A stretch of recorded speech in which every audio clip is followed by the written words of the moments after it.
Saudaraku yang Tuhan Yesus kasihi, Alkitab berkata kepada kita, mari kita lihat kebenaran firman ini di dalam Kejadian 2 ayat ke-7.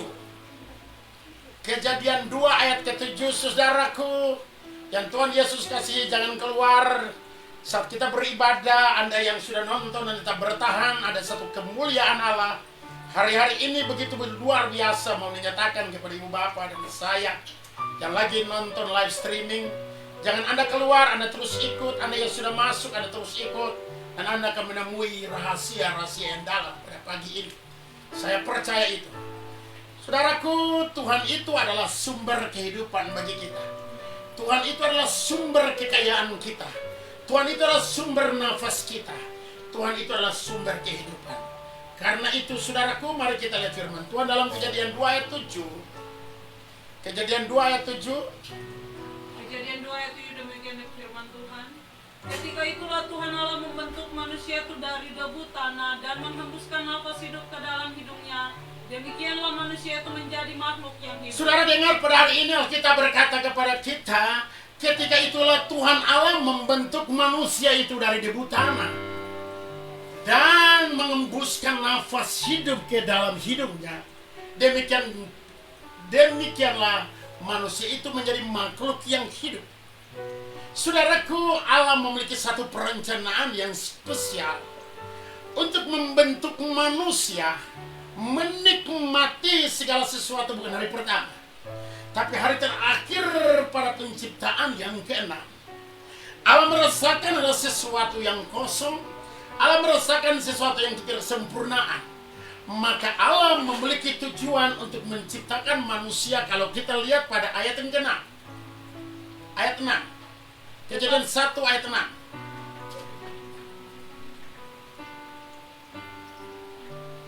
Kejadian 1 ayat yang ke-6 demikian firman Tuhan. Berfirmanlah Allah, jadilah cakrawala di tengah segala air untuk memisahkan air dari air. Terus. Maka Allah menjadikan cakrawala dan ia memisahkan air yang ada di bawah cakrawala itu dari air yang ada di atasnya. Dan jadilah demikian. Lalu Allah menamai cakrawala itu langit. Jadilah petang dan jadilah pagi. Itulah hari kedua. Berfirmanlah Allah, hendaklah segala air yang di bawah langit berkumpul pada satu tempat. Saudaraku yang Tuhan Yesus kasihi, Allah menciptakan segala sesuatu karena keinginan Allah untuk dia menikmati apa yang diciptakan. Tidak, saudara. Tapi Allah menciptakan sesuatu karena Allah telah memiliki satu program hanya untuk manusia. Mari kita lihat pada ayat 26. Ayat yang ke-26. Kejadian 1 ayat 26. Berfirmanlah Allah, baiklah kita menjadikan manusia menurut gambar dan rupa kita, supaya mereka berkuasa atas ikan-ikan di laut dan burung-burung di udara, dan atas ternak, dan atas seluruh bumi, dan atas segala binatang melata yang merayap di bumi. Saudaraku, Allah memiliki satu perencanaan dari hari pertama, hari kedua, hari ketiga, hari keempat, hari kelima. Semua adalah baik. Tapi pada hari ke-6 Allah memiliki satu perencanaan yang lebih baik dari segala sesuatu. Kalau kita lihat dalam Kejadian 2 ayat 7, maka Allah mengembusi nafas hidup ke dalam hidung manusia itu, maka mereka menjadi makhluk hidup. Saudaraku, hari ini saya berikan judul khotbah saya, hidup di dalam ketergantungan kepada Tuhan. Katakan dengan saya mau hidup ketergantungan saya dengan Tuhan sebagai ciptaan Allah yang sempurna. Saudaraku yang Tuhan Yesus kasihi, mari kita lihat dalam Amsal 29 ayat 25. Amsal 29 ayat 25. Amsal 29 ayat yang ke-25 demikian firman Tuhan.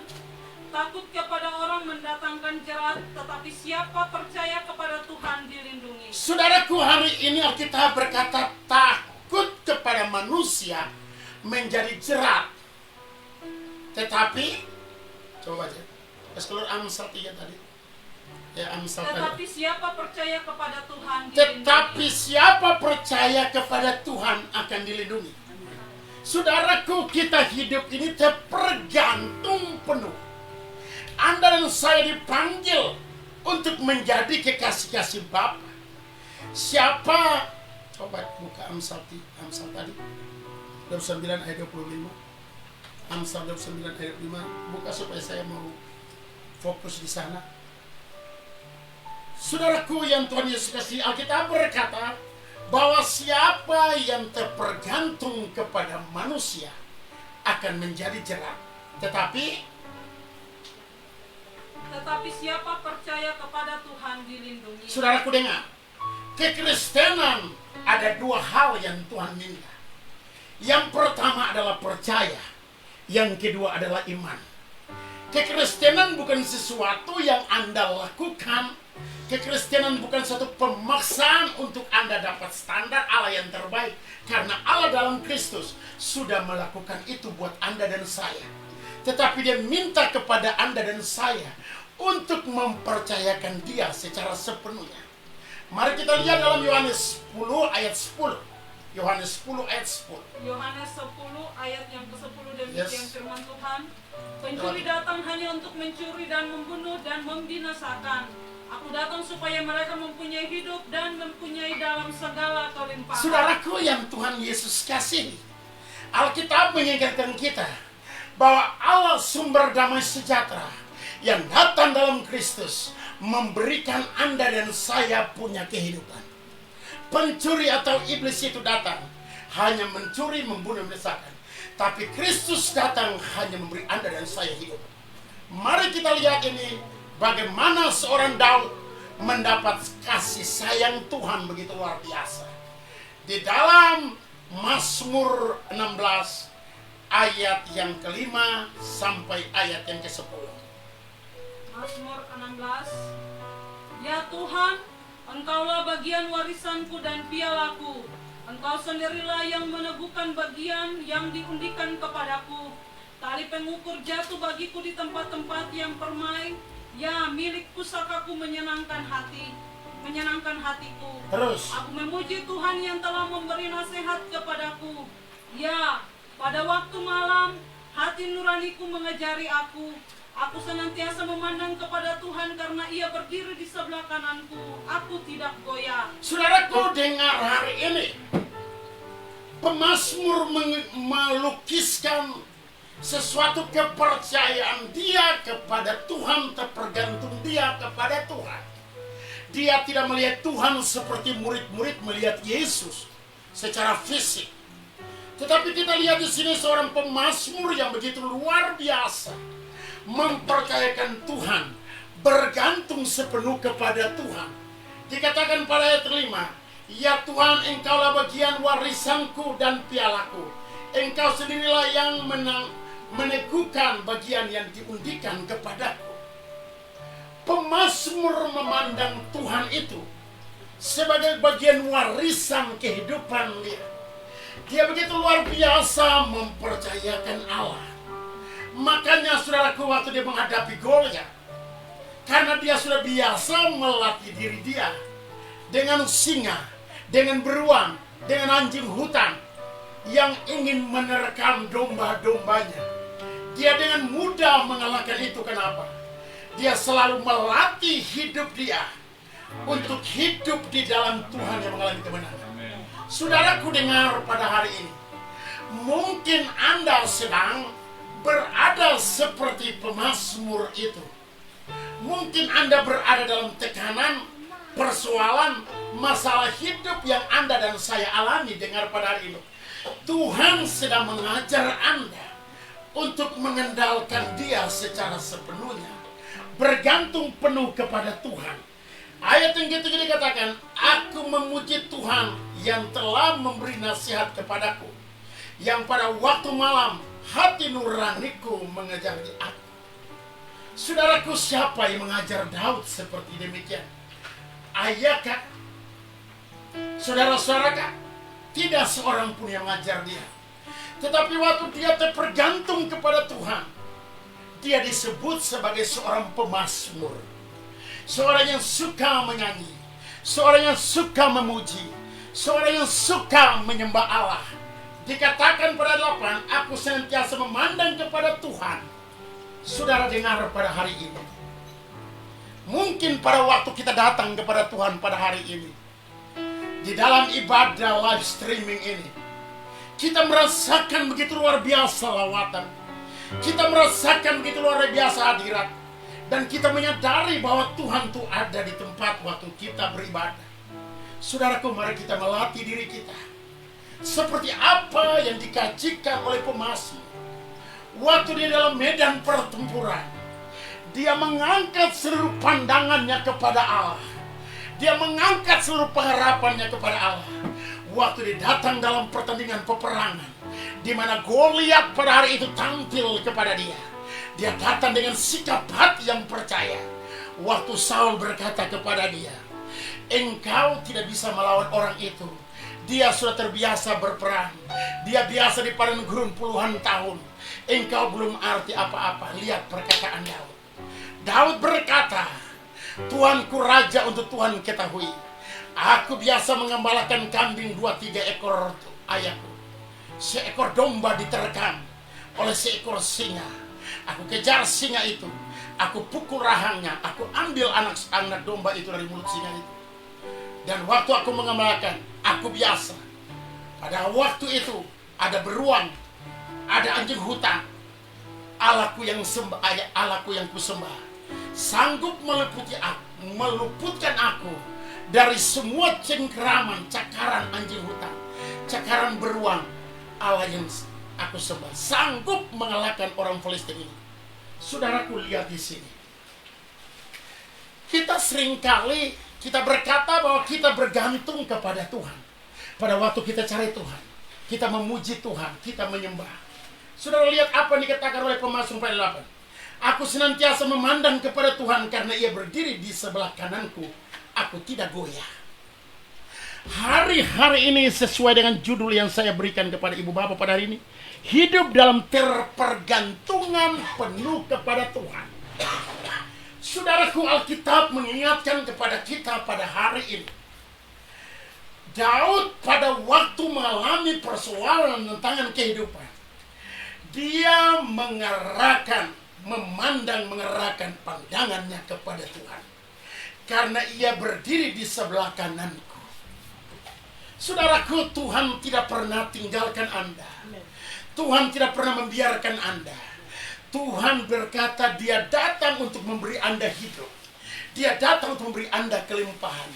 Dia menempatkan Anda di Taman Eden. Dia mengebusi nafas hidup.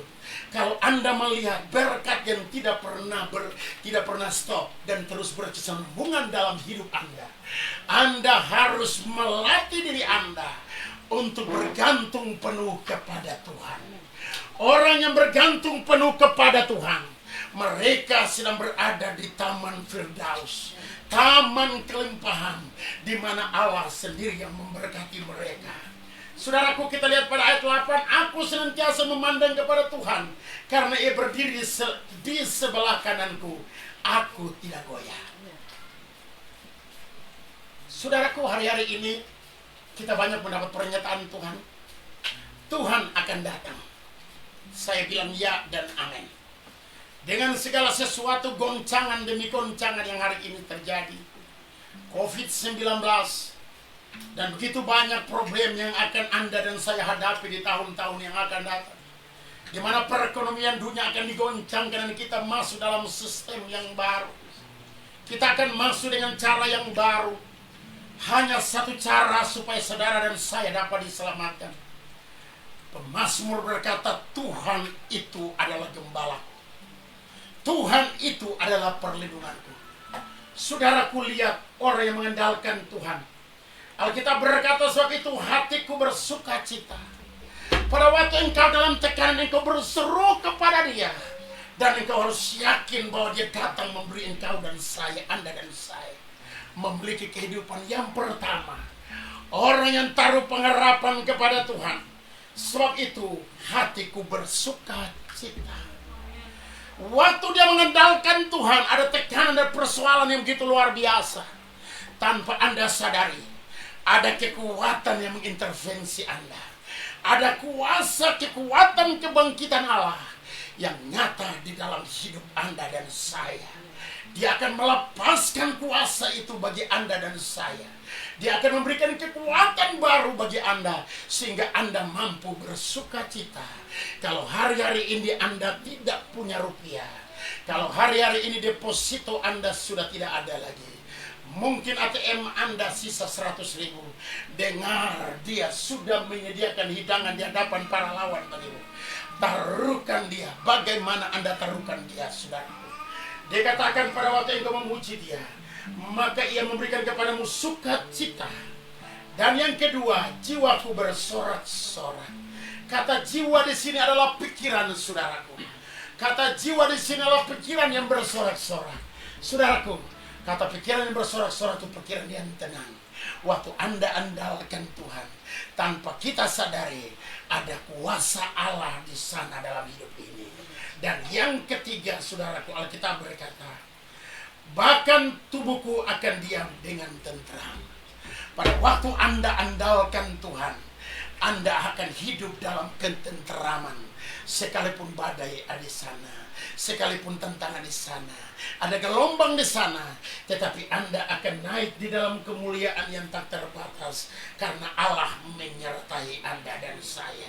Yang setuju boleh katakan amin. Mari kita lihat dalam Roma 8 ayat 9. Mari kita buka rahasia ini lebih dalam lagi, bahwa hidup dalam ketenangan dengan Allah, hidup dalam kepergantungan penuh kepada Tuhan. Tolong baca. Roma 8 ayat yang ke-9 demikian firman Yes. Tuhan. Tetapi kamu tidak hidup dalam daging, melainkan dalam roh. Jika memang roh Allah diam di dalam kamu, tetapi jika orang tidak memiliki roh Kristus, ia bukan milik Kristus. Alkitab berkata pada kita, tetapi kamu tidak hidup di dalam daging, melainkan di dalam roh. Jika memang roh Allah diam di dalam kamu, tetapi jika orang tidak memiliki roh Kristus, ia bukan milik Kristus. Saudara telah mendapat satu hadiah yang the best, yang terutama, yang unggul dari manusia-manusia lain.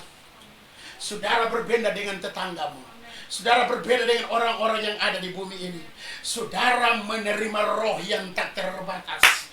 Saudara menerima roh kehidupan. Roh itu menyertai Anda setiap hari dan setiap saat, saudara. Lihat, jika engkau dan saya tidak memiliki roh Kristus, maka engkau dan saya bukan menjadi milik Allah. Kita lihat di sini. Tetapi jika Kristus ada di dalam kamu, maka tubuh memang mati karena dosa, tetapi roh adalah kehidupan oleh karena kebenaran.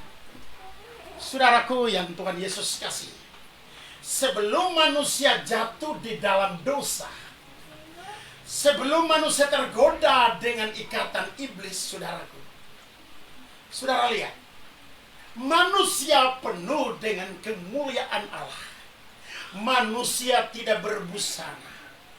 Manusia hidup di dalam kemenangan itu. Saudaraku, Alkitab mengingat kita pada hari ini. Yesus datang memberi Anda dan saya hidup. Yesus datang memberi Anda dan saya kelimpahan. Yesus datang memberi Anda dan saya jaminan. Hari ini dia berkata, tetapi jika Kristus ada di dalam kamu, mari engkau dan saya katakan, Yesus ada di dalam saya. Yesus ada di dalam saya. Katakan dengan saya satu kali lagi, Yesus ada dengan saya. Kalau Yesus ada dengan Anda, saudaraku, seperti tadi pemazmur katakan, saudaraku, aku senantiasa memandang kepada Tuhan. Ingatlah gelombang dan badai yang sedang datang menerpa dunia. Dikatakan, saudaraku, tetapi kamu tidak hidup di dalam daging, jika engkau hidup di dalam roh. Tetapi jika Kristus ada di dalam kamu, maka tubuhmu mati, namun rohmu itu hidup. Yang setuju katakan amin. Sadarlah bahwa Anda telah meninggal dengan pencipta alam semesta yang datang memberi Anda hidup, yang datang memberi Anda kelimpahan, yang datang menyembuhkan Anda, yang datang melepaskan Anda dari kutuk maut dan kutuk dosa. Sengat maut dan sengat dosa tidak akan pernah berkuasa buat Anda lagi. Oh, di dalam Kristus Anda tidak diminta untuk melaksanakan apapun, tapi Anda diminta untuk beriman kepada kebenaran, yaitu Yesus berkata, "It's finished," sudah selesai. Amin, saudaraku. Berikan kemuliaan bagi Dia, berikan responmu bagi Dia, dan berikan tanda cintamu kepada Dia. Kita santai di dalam Kristus. Seringkali waktu orang dalam hadirat Tuhan dirasakan hadirat itu begitu luar biasa. Tapi pada waktu dia keluar dari hadirat Tuhan, orang mulai caci maki dia, orang mulai menghakimi dia, orang mulai sumpah serapah kepada dia. Dia lupa ada satu kekuatan di dalam dia, yaitu roh kebenaran. Allah turut bekerja dalam segala hal untuk mendatangkan kebaikan bagi Anda dan saya. Pada waktu kita ditimpa dengan segala sesuatu yang tidak menyenangkan hatimu, Daud berkata pada hari ini, "Aku senantiasa memandang kepada Tuhan, karena Ia berdiri sebelah kananku, aku tidak ada goyah." Saudaraku, dengar pada ini, pemazmur berkata Tuhan berdiri di sebelah kanannya. Tetapi hari ini Alkitab mengatakan Kristus Yesus tinggal di dalam Anda. Kristus Yesus ada di dalam Anda. Waktu Anda cuma menyadari ini saja, ada kuasa penerobos di sana, ada kelimpahan di sana, ada kemenangan di sana, ada kesembuhan di sana. Waktu Daud mengakui bahwa aku biasa mengembalakan kambing domba, ayahku 3 ekor, 2 ekor. Salah seekor diterkam oleh seekor singa. Aku kejar singa itu karena Daud memandang Allah. Ada kekuatan supernatural, ada kekuatan adi kodrat, ada kuasa yang maha dahsyat bekerja dalam tubuh Daud yang tidak bisa dilihat oleh Saul, yang tidak bisa dilihat oleh Eliab kakaknya, yang tidak bisa dilihat oleh pasukan Israel. Waktu Daud maju, saudaraku, semua mata melihat dia. Mungkin ada yang mencemooh, ada yang berkata, manusia kecil ini, dia bisa apa? Tuhan tidak mengukur dari pribadimu, Tuhan tidak mengukur dari tinggimu, Tuhan tidak mengukur dari ketampananmu, Tuhan tidak mengukur dari bodimu, tetapi Tuhan melihat imanmu yang tetap berdiri percaya kepada Allah. Yang setuju katakan amin. Allah akan mendongkrak hidupmu pada malam ini. Pada hari ini Daud berkata, "Kupandang Tuhan sebab Dia di sisi kananku." Waktu engkau pandang Kristus, engkau yakin bahwa Kristus dalam tubuhmu, maka ada kuasa kehidupan di sana, ada pertolongan di sana. Allah akan menghabuk obrak-abrik musuh-musuhmu, Allah akan menghalaukan kekeringanmu, Allah memecahkan kutuk-kutukmu. Dia pasti menyembuhkan engkau. Karena itu kekristenan adalah iman. Kekristenan adalah kepercayaan, bukan apa yang Anda lakukan. Jangan mau terintimidasi dalam keadaan apapun.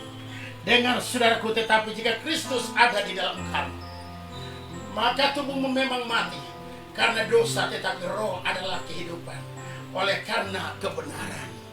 Roh adalah kehidupan oleh karena kebenaran. Bukan roh kehidupan karena Anda melakukan sesuatu, tetapi oleh karena kebenaran yang Anda imani. Kebenaran menjadi batu berpijak Anda, kebenaran menjadi pintu gerbang Anda, kebenaran menjadi sandaran hidup Anda. Daud berkata, "Oh, anjing hutan beruang datang mencakar aku. Kalau Allah yang kusembah tolong aku, Dia pasti tolong aku mengalahkan orang Filistin." Anda perlu akui kebesaran Tuhan, maka Tuhan akan bekerja. Bukan di dalam hadirat pada waktu Anda memuji dan menyembah Tuhan saja, tapi di tempat kerja Anda. Realisasikan kemenangan Kristus dalam dirimu. Anda akan mencapai target kepintaran 10 kali lipat melebihi teman-teman sekutumu. Anda akan diangkat bukan lagi di ekor tapi kepala. Usaha pekerjaan akan naik karena Anda menyadari Dia menyertai hidup Anda dan saya. Jika roh Dia, ayat 11. Haleluya. Dalam Roma 8 ayat 11 dikatakan, dan jika roh Dia yang Yes. telah membangkitkan Yesus dari antara orang mati Yes. diam di dalam kamu, Ya. maka Dia yang telah membangkitkan Kristus Yesus dari antara orang mati Ya. akan menghidupkan juga tubuhmu yang fana itu Ya. oleh rohnya yang diam di dalam kamu. Alkitab berkata pada hari ini kepada Anda dan saya, jika roh Dia yang membangkitkan Kristus diam di dalam kamu, percaya Anda bahwa roh Dia yang membangkitkan Kristus diam dalam kamu, maka Dia akan membangkitkan tubuhmu yang fana itu, saudaraku. Sadarlah dan berjalanlah dalam pewahyuan dan dalam pemahaman ini. Daud tidak takut singa karena Allah duduk di sebelah kanannya. Allah tidak bisa bersatu dengan Daud, tetapi pada waktu Daud memikirkan ini, Allah tinggal di sebelah kanan Daud. Tetapi pada waktu Kristus mati, pada waktu Kristus bangkit, beberapa hari besok ini kita akan ibadah pencurahan Roh Kudus. Bagi anak-anak Tuhan, dengar pada hari ini, engkau telah memiliki Roh Kristus di dalam dirimu. Engkau telah memiliki roh kemenangan dalam dirimu. Berjalan dalam roh kemenangan ini, ngalir dalam hidup ini saja, maka Anda akan lihat kemenangan demi kemenangan itu terjadi dalam hidup Anda. Jangan pernah hidup dengan daging, tapi hiduplah oleh roh, kata Tuhan. Sadar berjalan kemanapun engkau pergi, Tuhan ada di sisi kananmu. Tuhan ada di dalammu, yang akan memberikan hikmat kepada engkau. Engkau akan lihat, engkau akan hidup di dalam kemenangan Allah. Engkau hidup dalam berkat Allah. Engkau lihat kekayaan demi kekayaan akan datang kepada engkau tanpa apa yang engkau lakukan. Dengar pada hari ini, waktu engkau mengakui ini, pintu usaha baru terbuka, pekerjaan baru terbuka, semua kelimpahan akan datang kepadamu. Haleluya! Sadarlah dan insaflah bahwa Allah menyertai hidupmu. Berjalan dalam ini saja, bukan karena kekuatan. Saudara, saya mau bersaksi sebentar, saudara. 1 tahun kemarin, pada bulan Desember, bukan ya, tahun ini, tanggal 25 Desember, saya harus mati, saudaraku. Di mana pintu gerbang tol itu tertutup. Saya dengan kecepatan, saudaraku, 80. Dari rumah saya 140 karena saya sudah terlambat. Saudaraku, sampai di pintu gerbang Marwiyah, saya ngerem, dan rem itu bolong, saudaraku.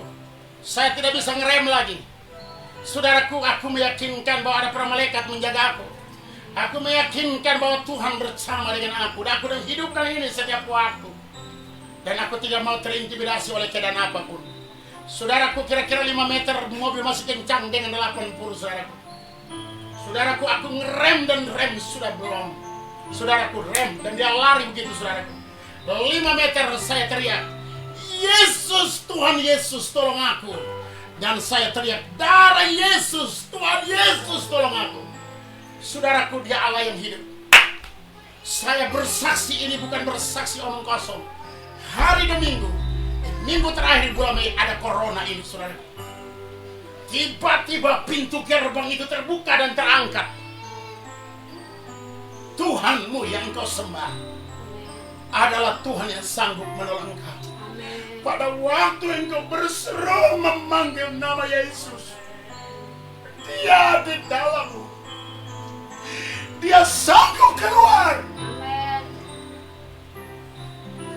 Saudaraku, tiba-tiba pintu gerbang waktu saya mau masuk, saudaraku, pintu gerbang itu terangkat dan saya masuk.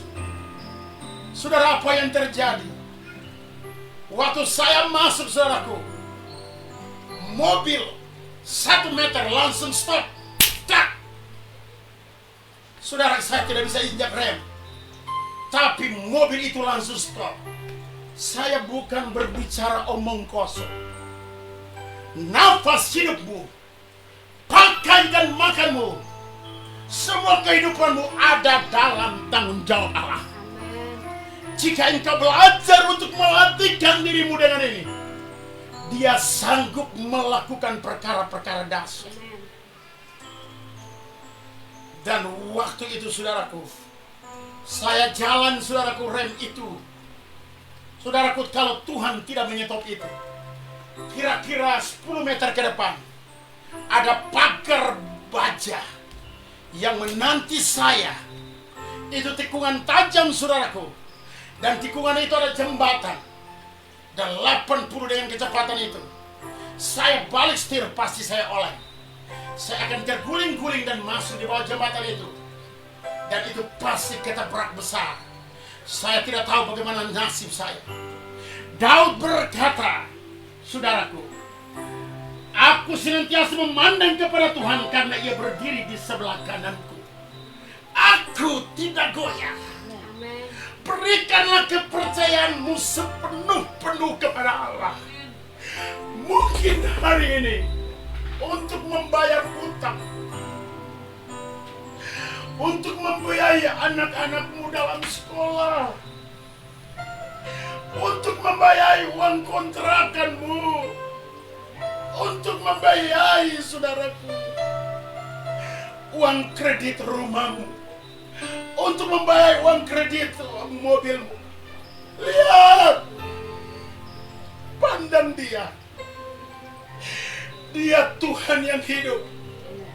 Engkau harus melewati segala sesuatu ini, tapi di hadapan engkau, mujizat dan kelimpahan itu sedang datang bagi dirimu. Yang setuju katakan amin. Berikan tanda jempolmu bagi Dia, sebab Dia layak untuk menerima hormat, pujian, dan kuasa itu, saudaraku. Dia Tuhan, Dia Allah, Dia Bapa yang kekal, Dia Raja damai.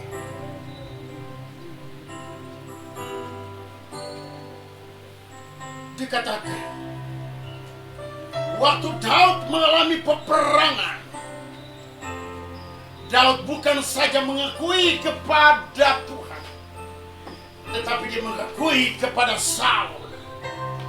Dia mengakui kepada pasukan 1.100 dan pasukan 10 serta kakaknya. Dan pada hari itulah dia maju dalam peperangan. Saudara punya karunia berbeda dengan saya. Saudara punya karakter berbeda dengan saya. Saudara punya kepintaran, skill, kemampuan beda dengan saya. Semua kita berbeda. Tapi Tuhan membawa Anda dan saya untuk memiliki roh kebenaran yang mengajar Anda dan saya kepada seluruh kebenaran. Milikilah Dia yang sudah diam di dalam Anda. Dia besar. Saudaraku yang Tuhan Yesus kasih, mobil itu stop, saudaraku, saya mau cerita lanjut. Saya kalau ingat peristiwa ini 1 tahun yang lalu, belum sampai 1 tahun, Desember kemarin, mungkin saudara temui saya. Sudah tidak bisa lagi kalau Tuhan tidak izinkan saya hidup. Besoknya anak saya membawa mobil, periksa mobil itu, dan saudara tahu tidak apa-apa. 3 hari kemudian saya berangkat ke Israel. Saya beli mobil di teman saya, dia berkata buat saya, Bapak, nanti tinggal kunci, nanti saya bawa mobil itu. Dan dia bawa mobil saya, saudaraku, diperiksa di Toyota. Mobil tidak ada apa-apa. Why? Kenapa saya harus alami remblong? Karena Tuhan mau tunjukkan kepada saya bahwa Tuhan itu hidup. Amen.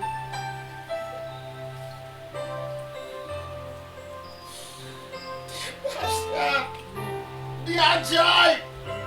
Dia Tuhan yang perkasa. Yang setuju boleh katakan amin. Saudaraku, saya menyaksikan ini, saya nangis karena saya alami ini.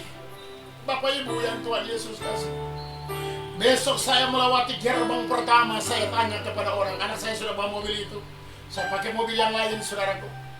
Saya lewat pintu gerbang pertama, saya tanya kepada petugas gerbang pertama itu, kalau misalnya saya lari dengan kecepatan 80, bisakah ada alat khusus untuk supaya jangan saya ketabrak itu pintu gerbang terangkat? Dia bilang tidak ada. Jadi Bapak nabrak. Dia berkata, Bapak nabrak. Kecuali satu, Bapak punya kartu mandiri secara khusus. Bapak lewat, tapi itu juga nggak bisa Pak, mesti angkat. Mesti harus angkat. Saudaraku, saya tidak punya fasilitas itu. Dan waktu saya jalan gerbang tol yang kedua, tempat di mana aku ketabrak, saudara. Oh Jesus, Engkau baik Tuhan. Kau dahsyat. Aku banyak mengalami hal supernatural. Saudara, apa yang terjadi, saudaraku? Aku sampai di pintu gerbang itu, aku jalan dalam kecepatan yang tinggi. Aku mau tabrak itu pintu, saudaraku. Ini bukan sengaja. Aku mau tabrak pintu itu, tapi aku takut juga, saudara. Dan aku ngerem. Sampai di pintu gerbang itu, saya lupa. Waktu saya lewat itu gerbangnya sudah keangkat, saya lihat ke belakang ini pintu gerbang baru pernah saya lihat gerbang tol setinggi itu saya. Tol palang tol itu tinggi panjang sekali, saudaraku. Dan waktu kemarin itu, waktu itu saya lewat besoknya, saya lewat sampai di pintu gerbang itu, saudaraku. Saya pikir pintu gerbang itu naik, tetapi dia tantang saya untuk naik. Saya ngerem, saudaraku, dan saya duduk. Saya berkata kepada Tuhan, Tuhan, kenapa aku mengalami hal demikian? Tuhan, tolong tunjukkan aku penglihatan. Saudaraku, tiba-tiba saya melihat di pintu gerbang itu ada satu malaikat tinggi lebih dari pintu gerbang itu, saudara. Dia mengangkat itu pintu palang besi itu. Dia angkat itu palang, saudaraku. Tak, yang satu angkat. Waktu saya lewat, yang satu langsung pegang depan mobil saya. Saudaraku, Daud tidak pernah takut di dalam hidup. Dia Tuhan pemberi hidup. Latihlah dirimu di dalam hal-hal demikian, sehingga Allah Anda menemui kelimpahan, Anda menemui kehidupan, Anda menemui bagaimana cara hidup dalam kemenangan itu. Hari-hari ini jangan pedulikan dengan krisis yang melanda dunia ini, tetapi Dia adalah sumber kehidupan itu, sebagai sandaran hidup Anda dan saya. Semalam saya berkata, Dia tidak pernah tinggalkan Anda. Dia tidak pernah biarkan Anda. Pada waktu Anda di jalan dimanapun Anda berada, Anda realisasikan kemenangan ini. Pada waktu Anda dalam masalah, Anda bergantung penuh dan rileks di dalam Tuhan. Saudaraku, beberapa hari yang lalu mantu saya berkata buat saya begini, apa yang Papa taburkan saya sekarang menuai. Kata-kata firman itu, dia berkata buat Pak saya begini, bagaimana Papa bisa melepaskan satu masalah itu dengan mudah? Saudaraku, kalau kita tidak belajar, sulit kita melepaskan persoalan itu. Tapi kalau kita sudah belajar masuk ke ruang ilahi ini, Anda tidak mengalami lagi masalah hidup. Anda mudah sekali mengalahkan iblis. Anda mudah sekali menang atas setiap persoalan kehidupan. Belajarlah di dalam Tuhan. Alkitab mengajarkan kepada kita dalam 1 Korintus 9 ayat 27. Aku melatih tubuhku dan menguasainya secara sepenuhnya. Belajarlah untuk kuasai emosimu. Belajar untuk menguasai tubuhmu. Walaupun dia bawa engkau dalam lembah, perkatakan Tuhan sebagai penolongku. Pada waktu dia bawa engkau dalam bencana, perkatakan Tuhan tempat sandaran hidupku. Pada waktu engkau dalam apa sekalipun, bukan di tempat di mana engkau beribadah saja Tuhan tolong di sana, tapi di tempat di waktu engkau dihina, perkatakanlah Tuhan tempat perteduhanku. Aku tidak membalas, tapi Tuhanlah pembalasku. Belajarlah berjalan dengan Tuhan setiap hari. Dia menjadi sandaran hidupmu. Dia menjadi perisai bagi dirimu. Yang setuju boleh katakan amin. Orang yang mengandalkan Tuhan, Tuhan seumpama mereka seperti pohon yang ditanam tepi aliran air, yang akan merambat akar-akarnya ke tepi batang air. Mereka tidak mengalami datangnya panas terik, daunnya tetap hijau, buah tulangnya tetap lebar. Apa saja yang diperbuat Tuhan buat dia berhasil. Saudara, sebelum saudara ingin, Tuhan sudah beri bagi saudara. Apalagi saudara mengetuk pintu surga dengan batin Anda. Hidup di dalam iman. Yang setuju katakan amin. Percaya itu bekerja bukan di akal budi. Percaya itu bukan bekerja di tubuh insanimu, tetapi percaya itu bekerja dalam tubuh rohmu. Rohmu Anda harus membuat rohmu tetap sukacita di dalam dia. Orang yang mengandalkan menaruh pengharapan kepada Tuhan, Tuhan seumpama mereka seperti.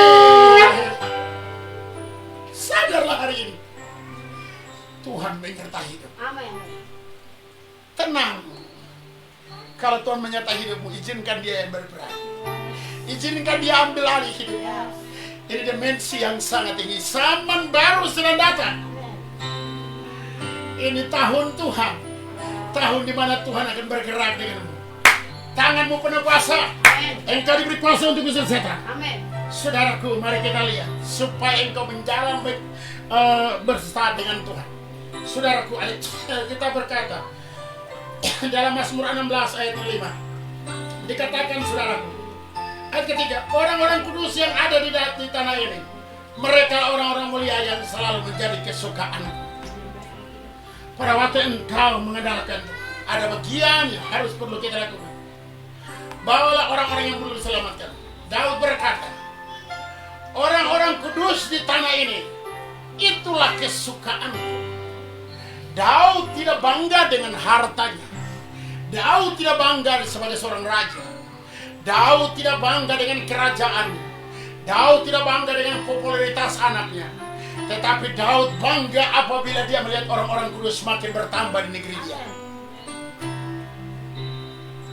Bagian supaya Tuhan menyertai Anda, bawalah jiwa-jiwa kepada Tuhan. Taruhkan mereka dalam doamu.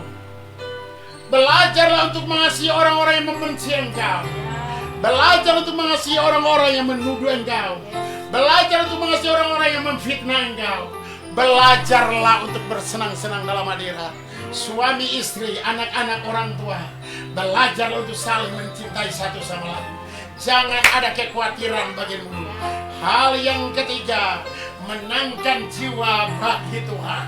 Dan hal yang keempat, orang yang mengandalkan Tuhan, dia selalu membaca firman sebagai kunci landasan hidup dia. Daud berkata, firman itu adalah kesenangan bagi hidup. Mari Anda setiap hari harus merilekskan diri dengan Tuhan Yesus sudah mau datang. Jangan dengar cerita-cerita kesengsaraan, chips harus dipasang, itu urusan dunia. Orang dunia punya, kita punya hanya cuma dekat dengan Tuhan. Orang berkata buat saya, Pak Barnabas, bagaimana supaya kita tidak tinggal di bumi dan kita tidak dianiaya? Saya bilang engkau tergantung penuh kepada Tuhan. Hiduplah menikmati hadirat Tuhan setiap mana perjalanan hidupmu. Ada badai, jangan engkau ambil itu. Engkau pandang kepada Tuhan, karena Tuhanlah sumber kehidupanmu. Tuhan memberkati Anda semua. Biar kiranya firman yang singkat ini membuka hati dan perasaan Anda. Taruhkan Tuhan sebagai kehidupan dalam diri Anda. Maka Anda akan melihat kelimpahan anugerah dan kasih Tuhan selalu datang kepada Anda.